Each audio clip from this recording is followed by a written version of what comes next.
Now we'll move on to study session. City Clerk. Item 7A, hold a study session and provide direction to staff regarding submitting to the voters at the November 3rd, 2020 election, a City of San Bruno recovery and reinvestment measure, increasing the transient occupancy tax, parentheses, hotel tax.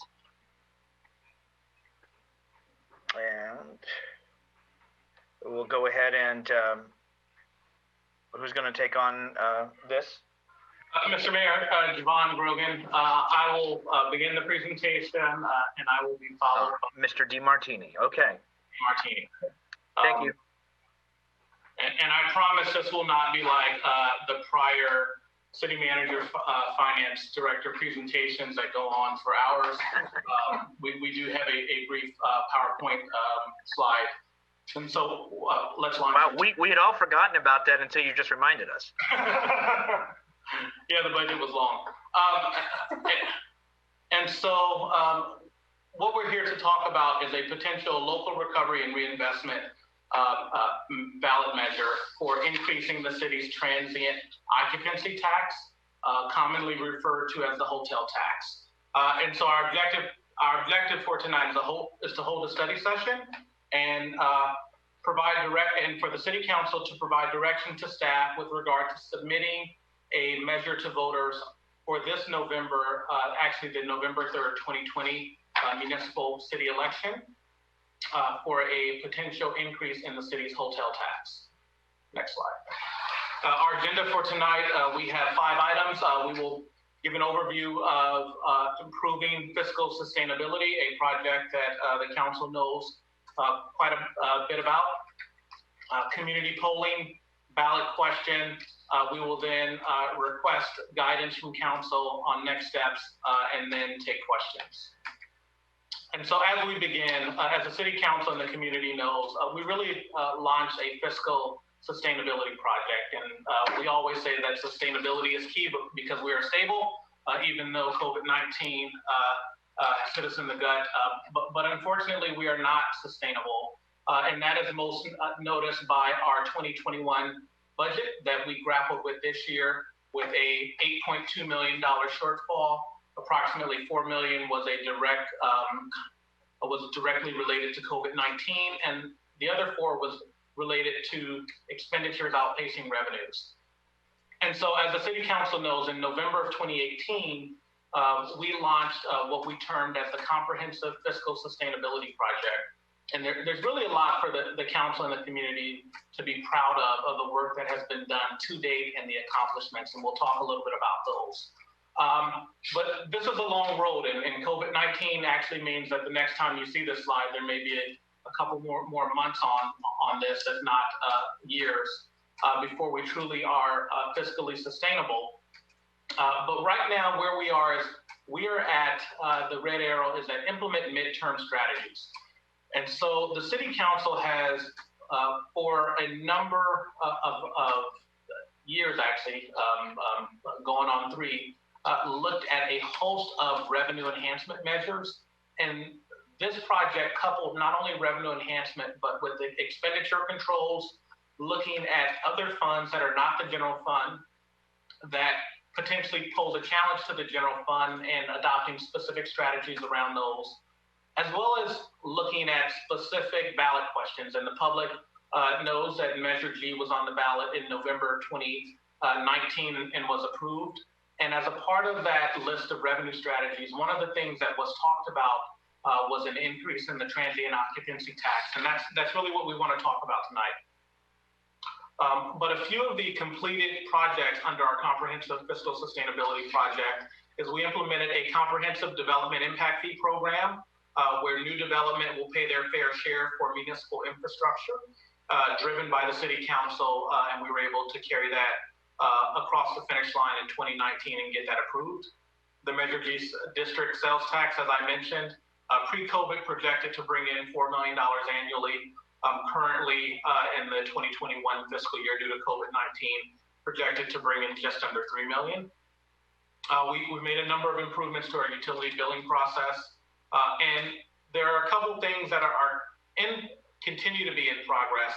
and that is our citywide fee study and our cost allocation plan that we've committed to bring back to the City Council for final adoption in calendar year 2020. We're looking at locally controlled revenue sources, and the increase in the TOT is one of that, as well as cannabis that was talked about at a prior City Council study session, and will be on your very next City Council agenda for potentially putting that on the November 2020 ballot, as well as short-term rentals, which is set to come before you soon. And so there's a comprehensive list of strategies. There's no one silver bullet that will get us to be fiscally sustainable, but together they will. And the next slide, what we want to talk about is our long-range forecast. And I didn't talk about it in the roadmap, but one of the things that was initial in the roadmap is putting together a multi-year portrait of what the city's finances look like in multiple funds. And the portrait that's before you is of the general fund. And there's a lot of information on this slide, but I think the key point for the council and the community is the black line is our expenditures and the red line is our revenues. And even with all of the measures that we've taken to date, those lines are still not projected to meet until 24, 25. And frankly, council has said that's not acceptable. We have to continue to strive toward a fiscally sustainable organization. And we have personnel costs that even without COLAs, we know are increasing on a 3 to 5% rate when we take a look at our fully loaded benefited cost. And the projection that's before you has no significant increase in service levels. And what we also know is in the adopted 2021 budget, to help reduce that $8.2 million deficit, 30 city positions that were funded in the prior fiscal year are not funded in this current fiscal year. And so we are really looking at every opportunity to get these lines to meet a lot sooner than 24, 25. And one prong of that is enhancing our revenue pool. And so with that, the next two slides, I'll turn it over to the finance director, because we just want to remind the public that pays their property tax just how much the city of San Bruno gets. Thank you very much, Javon. Good evening, Honorable Mayor, members of the City Council, Keith DiMartini, your Finance Director. And so the next two slides I'll talk in just a little bit of detail, and these are slides that the City Council and the public has seen in prior presentations. Property tax and sales tax are two of the largest general fund tax revenue sources for the City of San Bruno. However, we receive a very small percentage of the total amount of property tax and sales tax generated statewide. This graphic here shows that the City of San Bruno only receives about 15 cents on every single dollar of property tax that is remitted to the county. As you can see, the major municipal programs that are funded through property tax are public education in and throughout the state of California and in San Mateo County at over 50% in total. The city only receives 15% of property tax dollars. This next graphic is a very similar breakdown of sales tax dollars that are generated and what portion actually stays in the city of San Bruno. So for this, an example sales tax bill of $75 at a 9.75% rate, which does include the half-cent district sales tax for Measure G that was adopted by the voters back in November of 2019. Even with that, the city of San Bruno only receives 15% of the total sales tax that is generated on that sales bill. And so part of this comprehensive fiscal sustainability effort was to really identify revenue sources that could be more locally controlled. Measure G is 100% controlled by the city of San Bruno. And similarly, this TOT measure is a very similar measure as that as well.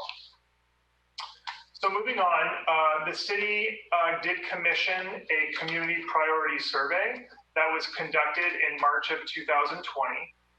This was a survey of 625 respondents in total, and it included 354 homeowners. And the next few slides summarize some of the key findings of that survey. Over 65% of the respondents did indicate to the city that they were satisfied with the job that the city and the state were doing to address the impacts of COVID-19. This survey was issued right as COVID-19 was becoming more prominent and the shelter-in-place orders were taking effect. The survey also indicated that over 63% of the respondents were satisfied with the job the city is doing to provide services to the community, and that the largest problem facing the city, according to the survey respondents, was the coronavirus response and recovery efforts and the needs. This slide here lists what were the residents' identified priorities on that community priority survey.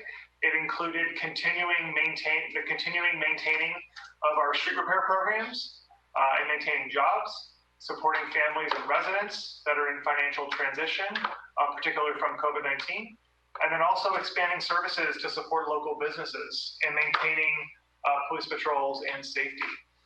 Many of these programs are priorities were communicated to city staff as a priority of residents, and many of these programs are currently at risk of potentially further cuts in upcoming budget cycles, as the city manager showed on the 5-year financial forecast a few slides earlier. If we continue to have deficits, many of these programs may likely be cut further than what they currently were in the 2021 proposed budget. So specifically, the revenue measure that is being presented before the council this evening would be an increase to the existing transient occupancy tax for the hotel operators in the city of San Bruno. The current tax on a room rate is 12%. And if that rate were to increase up to 14%, it is projected that that would generate an additional $500,000 annually. And that projection was done pre-COVID, prior to the impacts, and as the city council is aware, in the proposed 2021 budget for the city, TOT revenue is projected to decrease about 40% year over year. So the hotel industry is substantially impacted by shelter in place. So the revised additional revenue generated from a 2% rate increase would be approximately $370,000. And in the March 2020 Community Priority Survey, the survey respondents did indicate to the city that just over 62% of them did favor a TOT rate increase. This graphic here on this slide just shows that the 62% again favored a potential TOT rate increase, as I just mentioned earlier. Staff thought it would be important for the city council to be aware that the city of San Bruno is not the only city that is exploring this currently, nor are we the only city that that has thought about increasing the TOT rate. This slide currently lists cities within San Mateo County and other cities throughout the Bay Area that have a TOT rate greater than 12%. As you can see, many of them are very close by. The city of Brisbane was recently increased from 12% to 14% last November. Daly City and San Carlos have a rate that's greater, as well as South San Francisco.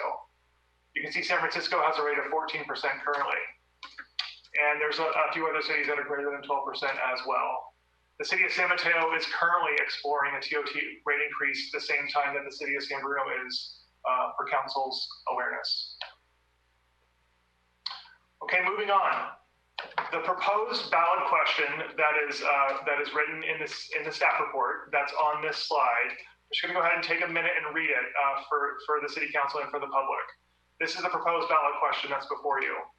To maintain essential city services facilities such as addressing traffic congestion, parking issues, maintaining neighborhood safety, 911 emergency medical response times, disaster health crisis response services, park city facilities and general services, shall an ordinance updating the city of San Bruno's existing transient occupancy tax, a bed tax paid only by hotel lodging guests, from 12% to 14%, until ended by voters, providing approximately $370,000 annually for San Bruno, with independent oversight audits, all funds staying local, be adopted.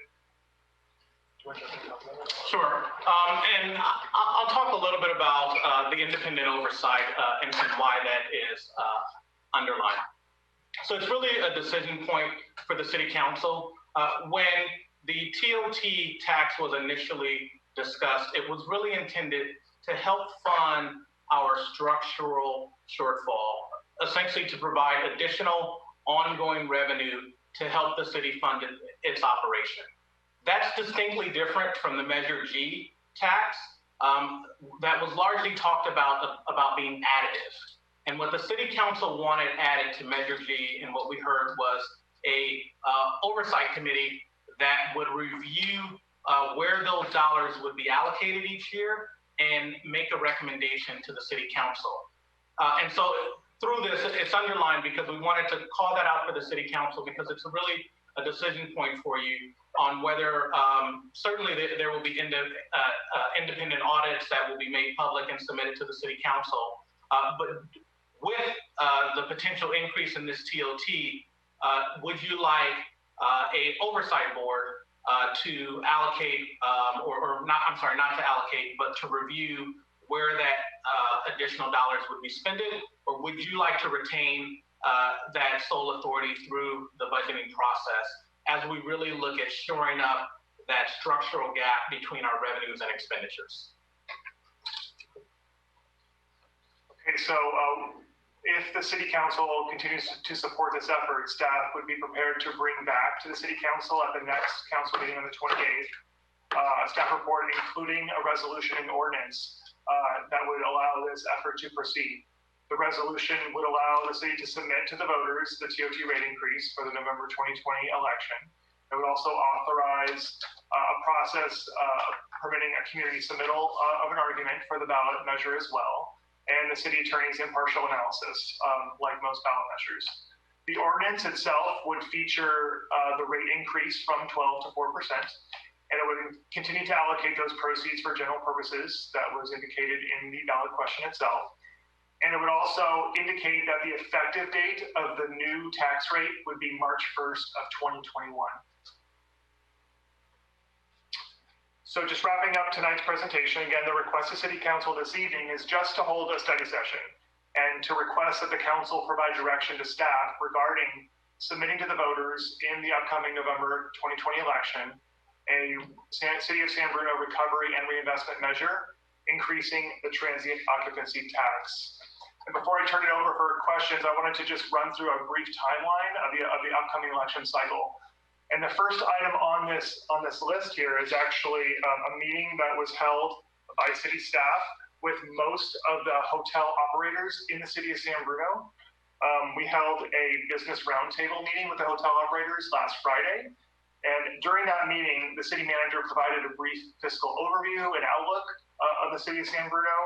And we were able to listen to the hotel operators in regards to the changes in their business, particularly during shelter in place, and just listen to what concerns or questions they had regarding the potential TOT rate increase.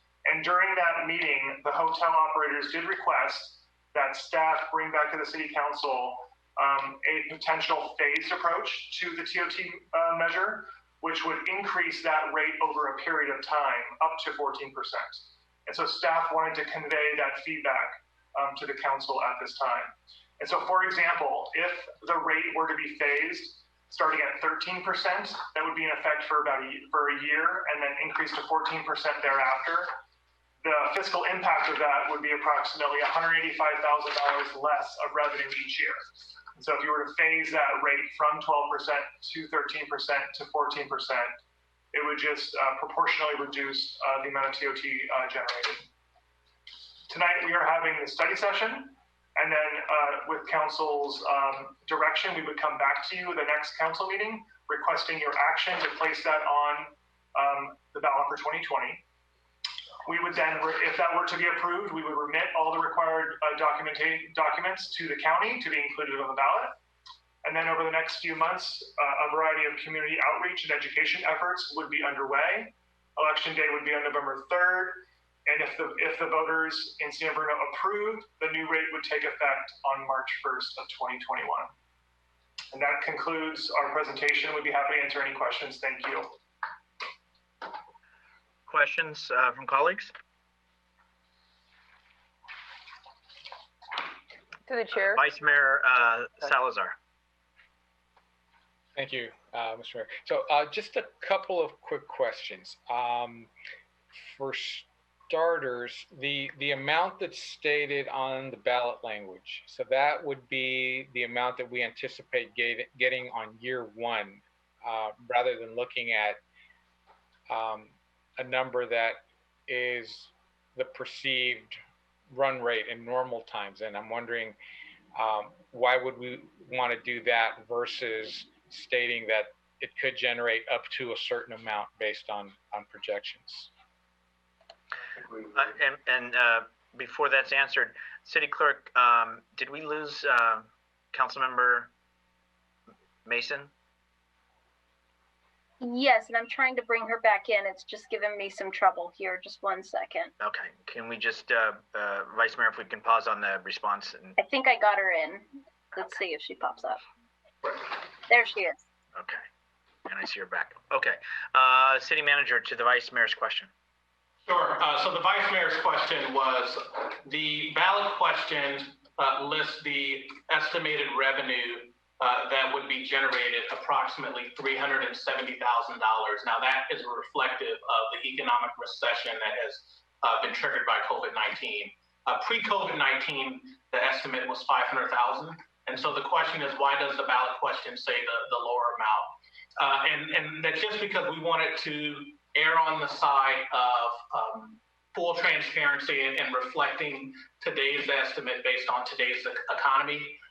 We do not know when the hotel industry will fully recover, and we did not want to open ourselves up to any potential allegations that we were overinflating the amount of revenue that could be generated, and we're in a recession. And so it was essentially erring on the side of caution. And during the public education efforts, we can certainly make both points and nuance that correctly. Okay. Yeah, and the rest of the language is a little awkward, like ballot measures tend to be. And I know that there's a lot of considerations in this, and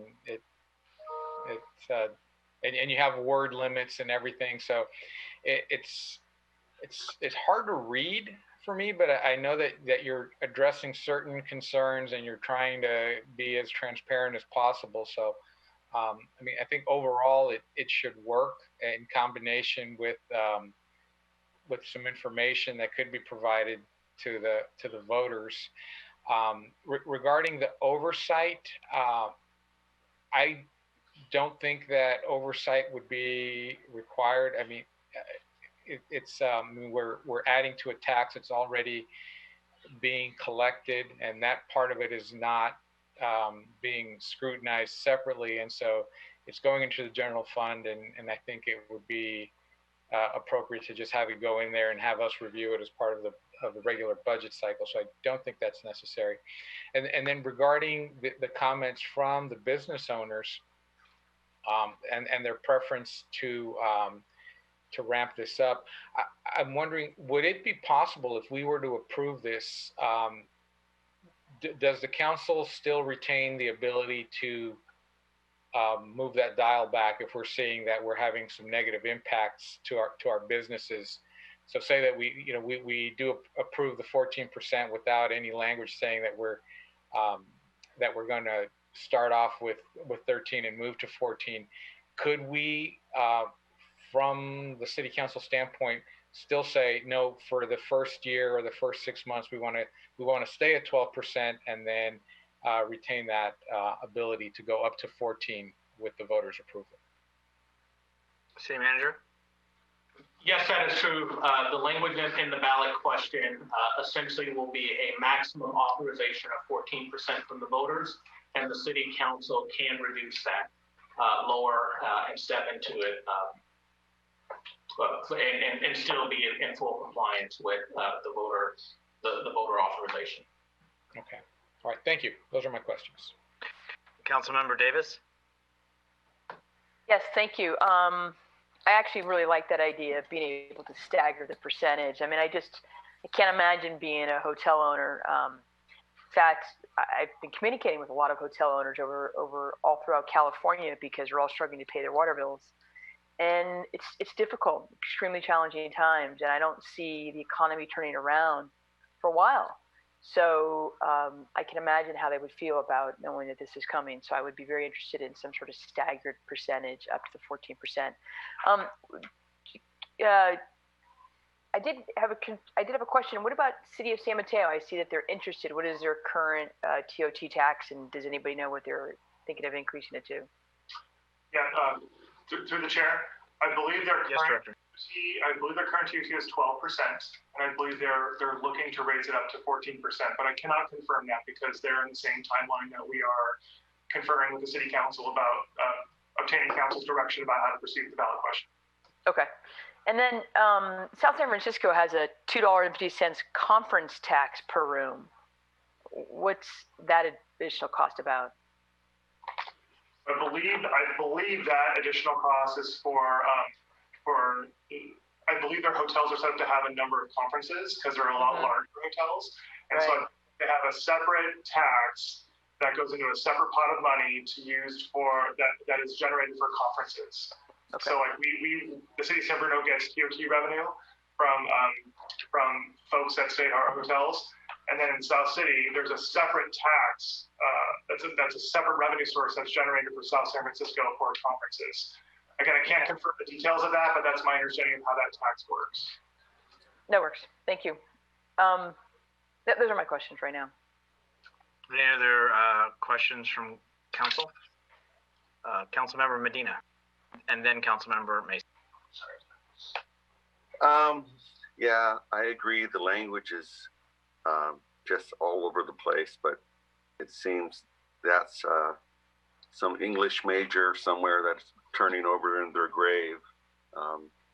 But okay, the oversight, I believe that I'm okay with the council making the final call on that. I believe that the ramping is an acknowledgement to our hotel operators, and I'm open to that as well. So the numbers are 61%. Is that right? That's what the number I jotted down for current approval for that March 20th survey. Yes, Councilmember Medina, that's correct. All right, thank you. Councilmember Mason. Is there any reason we couldn't maybe have like the Park and Rec Commission review this, since facilities is included in this ballot measure? That way we don't have to create a new committee, have a new staff liaison. You have an existing commission who also I think has needs and might be a good partner for this particular endeavor. So the city council can identify any body to be a recommending body or an advisory body for this tax measure. This will be a general purpose tax and could be used for any general purpose need. And so if the city council wanted a body, the Citizen Revenue Oversight Commission, which is what we casually refer to as the Measure G committee because it was set up for Measure G, would sort of be the most sort of overarching body. But again, this revenue source was always talked about as helping the city close that structural gap between revenues and expenditures and to support the general fund, which is truly distinctly different from a lot of the conversations around Measure G, which were largely centered on roads, but additional or specifically being additive to what the city was already doing. Yeah, so I'd be fine with Measure G. I do think that there needs to be a pass-through. It's $500,000. And I think it would be great if we had an existing committee, not a new committee, but review an annual audit or whatever it may be. I think for that exact reason, right? The Measure G budget that came to us last didn't include any of the street repairs until we requested it. So that's always my concern. I wanted just to be clear, because there has been ambiguity in past ballot measures. I noticed that there's nothing in here restricting the city from using these funds for salaries. Is that right? So if we restrict it for any purpose, even salaries, it becomes a special purpose tax. And that changes a number of things legally about the tax. And so this is envisioned to be general purpose tax, which requires a 50+1 voter approval threshold. Okay. Okay, but I just want to be very open and transparent that these entire funds could be utilized for salaries at some point if needed. Absolutely. This is intended to cover the gap between revenues and expenditures. It's staff's understanding. Okay. And these funds, based on what I'm reading, I didn't see the word library, but I did see city facilities. So these funds could also be used to help the library if for their needs. I think they had some kind of an air conditioner need a couple months ago that was taken off the table because we didn't have the funds, but this money could also be used for the library, correct? Yes. Okay. I think that's it. Thank you. I know we have a member of the public, City Clerk. Yes, Vipul Dayal, I'm bringing you in the room right now. Mr. Dayal, can you hear us? Yes, I can hear you. Can you hear me? Yes. Whenever you're ready.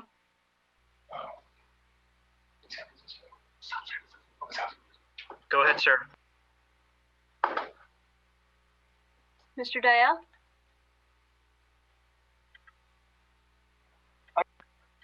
Sorry, I was on mute. Okay, whenever you're ready. Okay, sounds good. Thank you. Hello, good evening, everybody. Thank you, Honorable Mayor, Vice Mayor, City Council members, and City staff.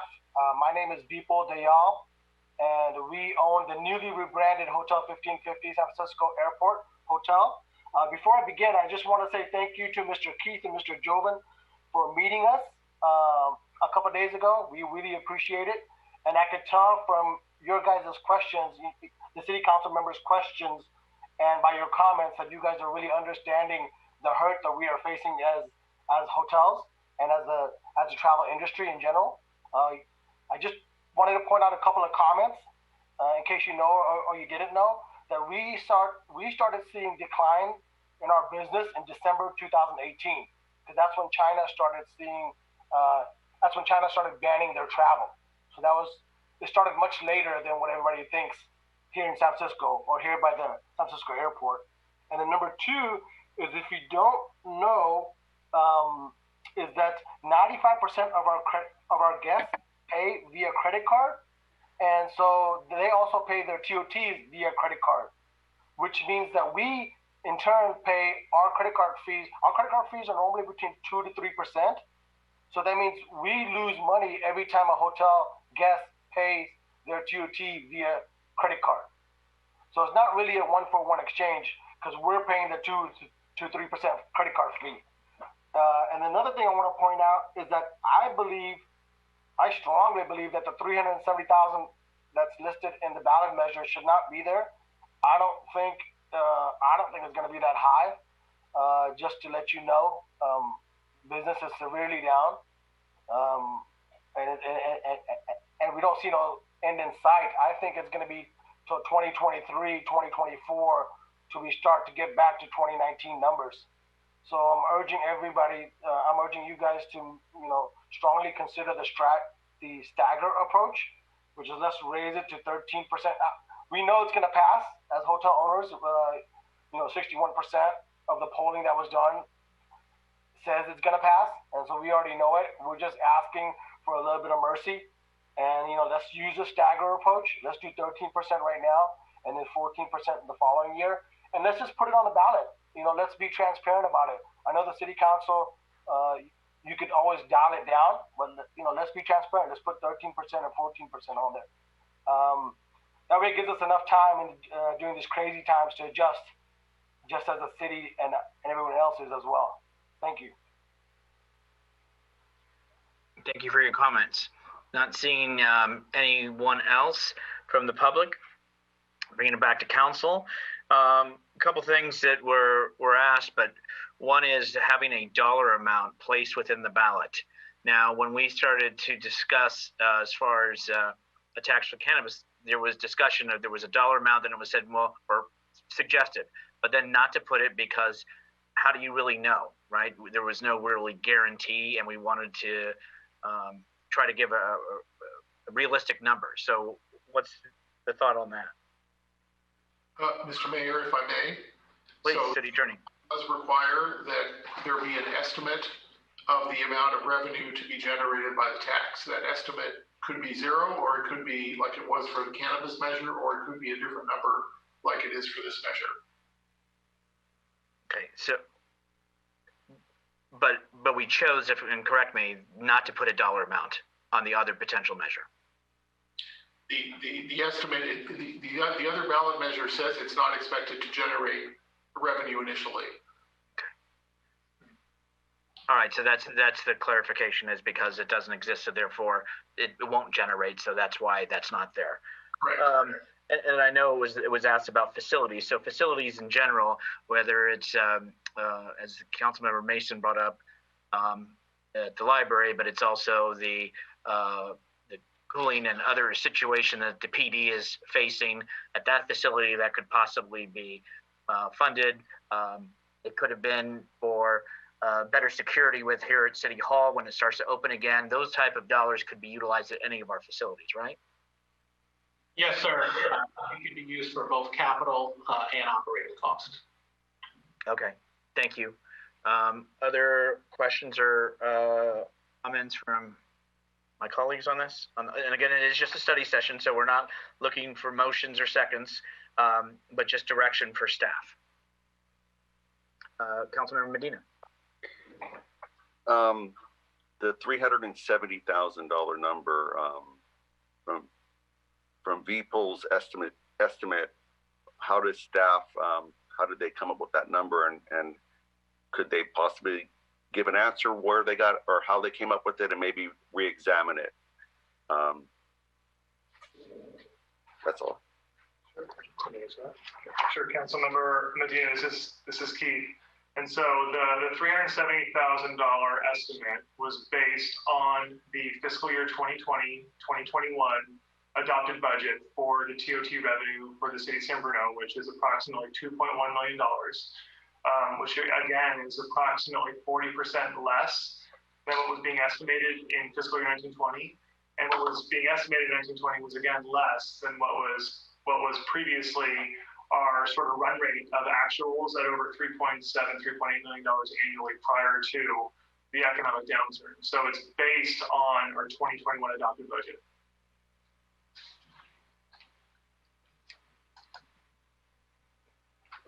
Okay, I don't know if people has more up-to-date information, being that he's in a hotel. I just wanted to make sure, like, when a hotel operator is saying, hey, that number is too high, then that kind of raises the hair on the back of my neck.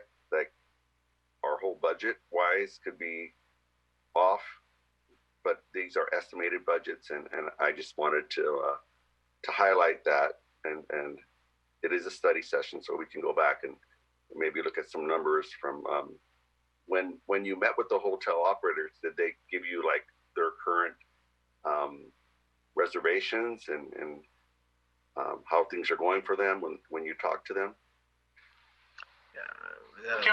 City manager. Sure, Councilmember Medina, we had a very robust conversation with the hotel operators on Friday the 10th.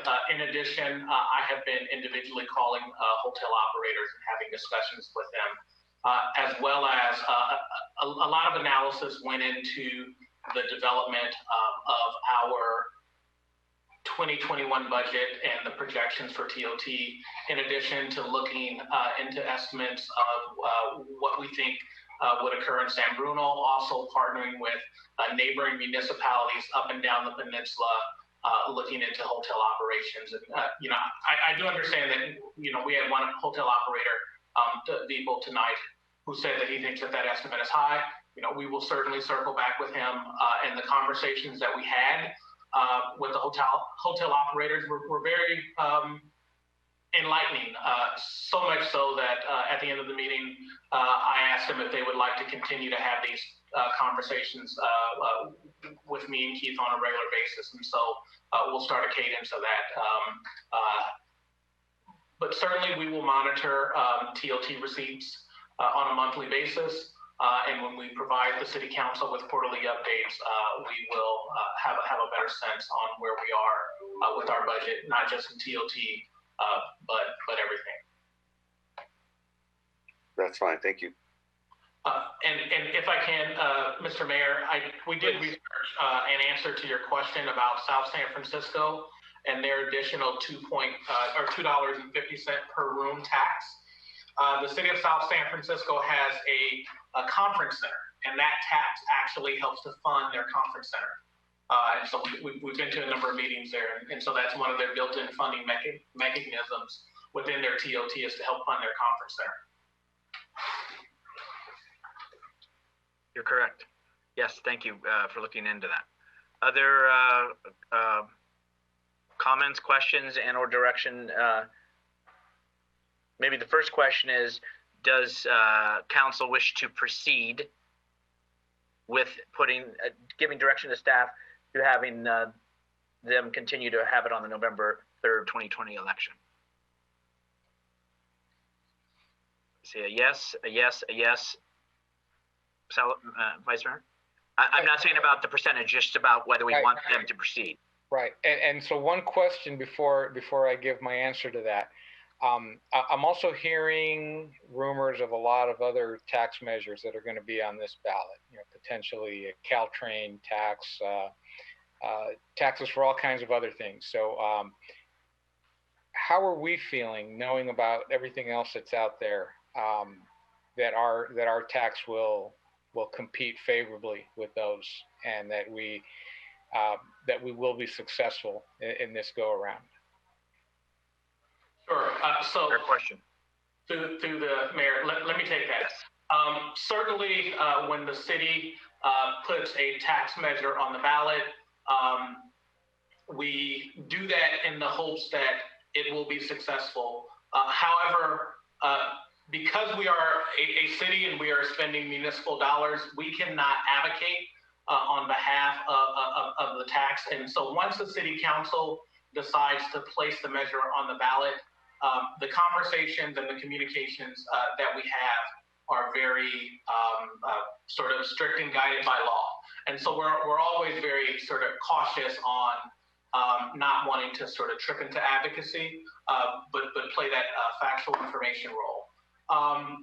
But certainly the case is true is when there are multiple issues on a ballot and you are a municipality and you're down ballot, there is a likelihood of eroding support.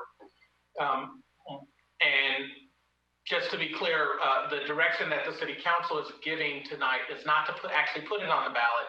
It's the direction for staff to come back at your very next meeting on July 28th, which is called our placement meeting, where you will make the decision to put any and all measures on the ballot. And the two measures that will be before you if you say yes to this item would be the potential cannabis tax and this potential increase in the TOT.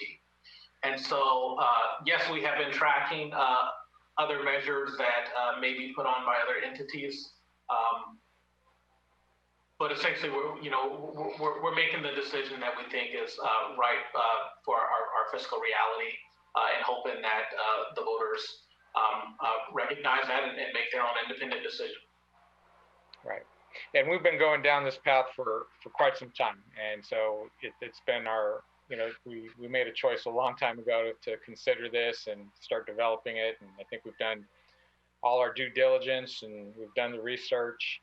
I just want to make sure that given the rest of the environment, that we still feel that that 60% is still a good number for us to base it on. And so if staff is saying that they still feel confident, then I'm okay with moving forward. Yeah, through the chair, Councilmember Salazar, on that point, the survey took place right at the beginning and almost the depths of heightened fears about COVID-19. And what we heard from our ballot consultant is that it was probably the worst time to be in the field with a voter poll, especially a poll to add additional taxes on hotels when there was a sort of hard shelter in place, and what we're experiencing was still very new to the world. And so the fact that we were surveying then actually gave them some more confidence in the poll results, knowing that it was probably the worst time to be in the field with a poll.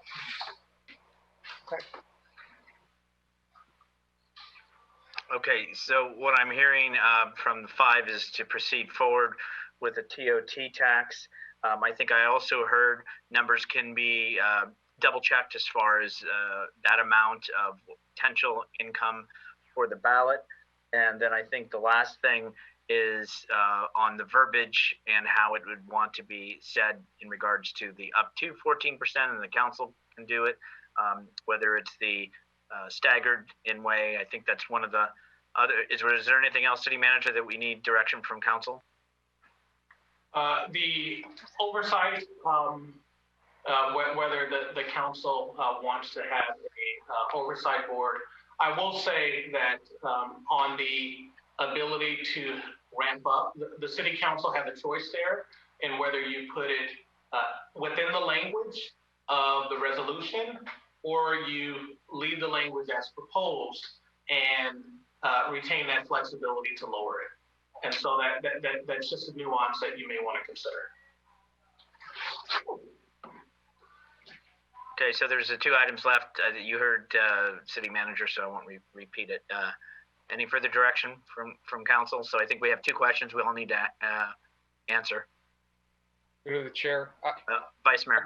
I would say the language is confusing enough, and I don't think I'd want to make it any worse by throwing in this whole, we might do this and we might do that. I think if the public understands that it's up to 14% and we do something different that's within our authority, I don't think it needs to be stated. And oversight, I'm going to say that I think you made your statement, but I said no, I don't believe we need oversight. Thank you. Other colleagues? I'll ditto Michael's comments as well. This is Laura. Okay. Thank you, Councilmember Davis. Councilmember Mason, I see your mic's off. I'm sorry, on. Oh, I think, I don't know if I need to say it again, but I would just say yes, oversight. I'm okay with it being an existing committee or commission. And I think it should be on the ballot. And what about the percent? Oh, I don't think I have. Honestly, I don't believe I have a preference on the percent. Okay. Yeah. Thanks. Councilmember Medina. Thank you. I think a couple words, 13% in the first year, 14% in the second year is being conscious of what our hotel operators are going through. And that's what I would like to see on the ballot. I'm okay with the oversight being by us and not having to have it go to another agency or oversight commission. Okay, thank you. For myself too, the current up to 12% has been through the general fund and through the normal recourse, which we do have a CAFR audited annually. I don't know that the existence of 500,000 when it's projected, or it has been at 2 point something, to put that on an oversight. I don't know that that's needed at this point, and because it's not specified to going toward a certain element. For me personally, on the verbiage, I don't want to make it more confusing. If it gives us the flexibility, I think what I've also learned 2 things is that, like some cities that say on the canvas, it was like up to 10%, gives the council the flexibility to raise it or lower it based on economic times or not. If you say 13%, you go, gosh, we should bring it back down to 12, but you can't. we have to go back out to the vote of the people. And please correct me, City Attorney, if you wanted to do that because it got worse. And then you have the latitude to bring it up. So am I correct on that? So, Mr. Mayor, yes, the city council always retains the discretion to impose a lower tax than is authorized by the voters, regardless of what the rate is in the tax measure.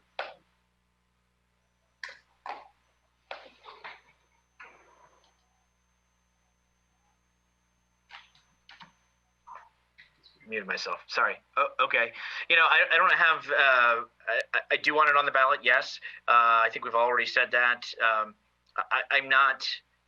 I think it can do both things. If it's up to, the council still can say 13, but it leaves us latitude or lower it. I just don't want to make it more confusing either. That's my only concern. I'm worried about all the verbiage already. City manager, finance director, city attorney, do you have enough guidance or no? Yes. Thank you. Thank you very much. Okay. All right. So that will conclude the study session.